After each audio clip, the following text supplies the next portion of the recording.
Well, ladies and gentlemen, you should really think about supporting me by buying me a coffee. Link is in the description box below, because to be honest, a lot of the videos that I make on this channel are demonetized, partly blocked and suppressed by YouTube. YouTube aren't a fan of this type of content. Probably why I put it on my second channel. So if you want to see more of it, please subscribe to the channel, because I'm not putting this on the main channel. It will severely destroy that channel. Anyway, there's a couple clips that are circulating that I think are rather interesting. The first actually is around King Charles and the current state of Christianity in the United Kingdom. So the first one actually is a clip that talks about the constitutional makeup of the United Kingdom. Have a watch. So the three power lines to this nation, which makes it constitutionally a Christian nation, is that you have the Church of England.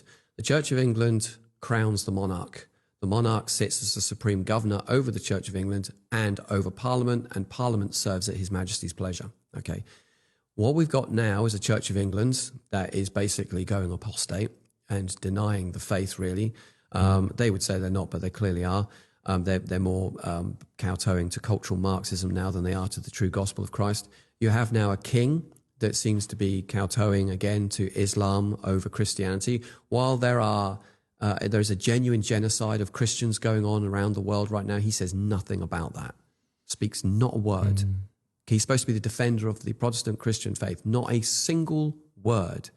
But when it comes to, the various festivals that the Muslims have, he's speaking up for that. And of course, now we have Parliament that says we don't do that God thing, and Labour and those kind of socialist parties do not even like the fact there's a king. So you can do away with those three things. Britain is finished. Its history, 1400 years, is over. We're not constitutionally a Christian country. So when the king did what he did, by slipping that into some financial report that he's now the king of faith rather than the king of the faith, there's some fundamental things here. Every monarch, I can't remember when the date is, I've got it on my phone somewhere, but for the last several hundred years, they're constitutionally sworn an oath by law.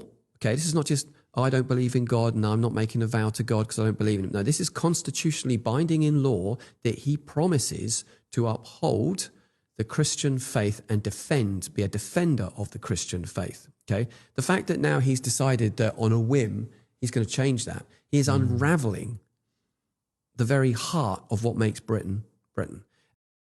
Now, you see, there's another larger issue at play here, and that is that, as I've covered in my own videos, I made a video around King Charles, the first Islamic king of England.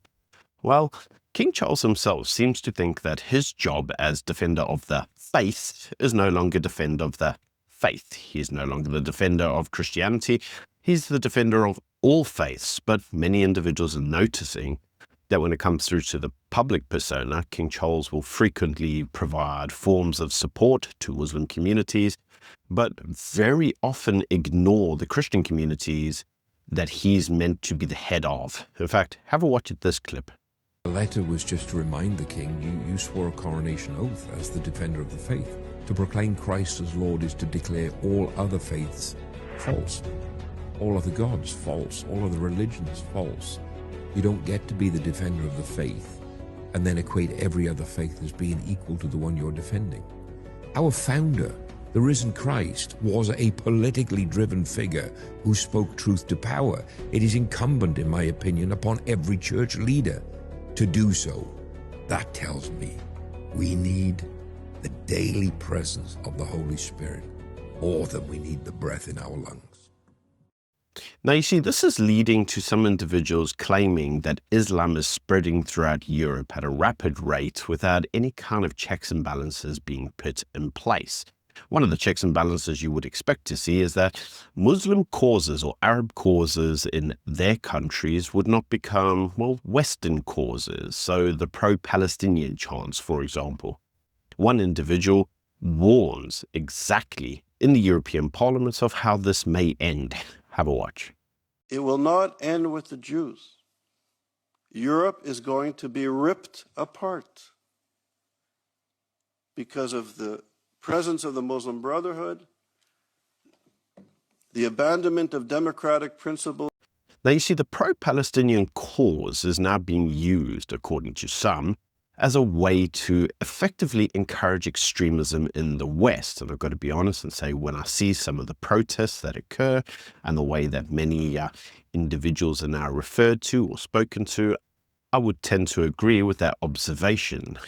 Some individuals are claiming that the pro-Palestinian cause is nothing more than window dressing for extremism and the spread of Islam in the West, with the pro-Palestinian issue basically being something that's installed in them from birth. Have a watch at this video. Why's that? No, I just do. Do you know any Jews? No, never.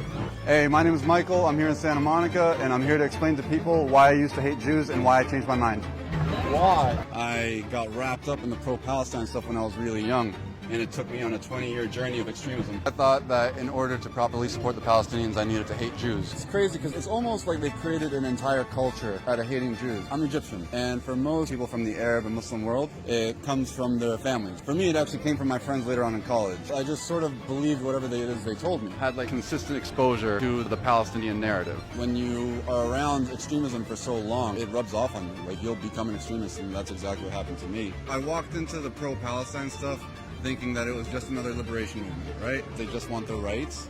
At the end of the day, and I can say this honestly because I was in that cause for nearly 20 years, it's the most bloodthirsty cause you can think of. Not interested in peace, it's not interested in justice. It's not about them having a state, it's about making sure the Jews don't have a state. They don't care if they burn down the world, as long as it hurts Israel. They don't even care about prosperity for Palestinians. I heard people justify suicide bombing, kidnapping, killing civilians outside of their car. Oh yeah, all the time. Like a Jew would get killed, they'd celebrate. Oh, shit. They say Zionists when they're out in public, but in private they say Jews. What is the definition of Zionist to you? Anyone who believes that the Jews have a right to self-determination in their ancestral homeland. What's your kind of opinion on what's going on over there? You go through the record, who started every war? It's been them. And they always try to come up with some sort of justification. They have a right to resist. I don't know what group resists by murdering, raping, and kidnapping people. They hide amongst the civilians, which is a war crime in itself. They fire from civilian populations. And they want Israel to strike because then it makes for good propaganda later. As someone who's been on both sides, the problem is that facts are meaningless now. Facts are on the side of Israel. What the other side tries to do is they try to use any sort of emotional argument they can to sort of circumvent the facts. The Arab and Muslim world doesn't have introspection. How do you feel when you see like teenage girls and, you know, free Palestine stuff with the kafiyas and everything? Habibi, it's a trend. I know. It's a trend. So now, what made you change? Culmination of several moments. At the end of the day, this isn't how I was raised. My friends, unfortunately, their parents did do that to them. I wasn't a hateful person until I got mixed up with this shit. It's a dark path. Why do you think you're such a hateful person? Do you ever think like, hey man, I want to change that? Yes. Yeah? When the extremist rhetoric started happening, that's when the alarm bells started going off. Seeing hostage posters get taken down, then seeing posters of hostages in real life, and I tell myself, you would never take down the poster of a hostage. And all my friends, now they're not only cheering it on, but the Arab countries that were helping Israel take down the missiles, they were hating on them. They're cowards, they're traitors. Not someone understands that. You're Jordanian, and I'm Egyptian. Both our countries have peace with Israel. Have we ever had a war since? Now, it's interesting because many individuals will claim that Palestine is the historical land of, I don't know, some Muslims in the Middle East. But when you listen to actual Muslims talk, actual Muslims from the Middle East, that's not what they say. Have a watch. We have nothing to do with Palestine. We Shia, our holy sites, Mecca, Medina, and what's in Iran and Iraq. We have nothing to do with Palestine. That's correct. When the revolution happened, to politicize the Muslim narrative and to get the Muslim community hyped up, we said the Quds, Jerusalem is ours. But it's not. It's not ours. Now, this leads many individuals to ask the question, why exactly are we promoting this kind of mentality in the West? This is something that Douglas Murray himself asks. Have a watch. War reveals the essence of ourselves. Imagine what kind of a psychopath you have to be to gang rape a girl and then shoot her in the head. Most people wouldn't be proud of that action, but Hamas are. So I need you to tell me, ladies and gentlemen, is the West becoming radicalized?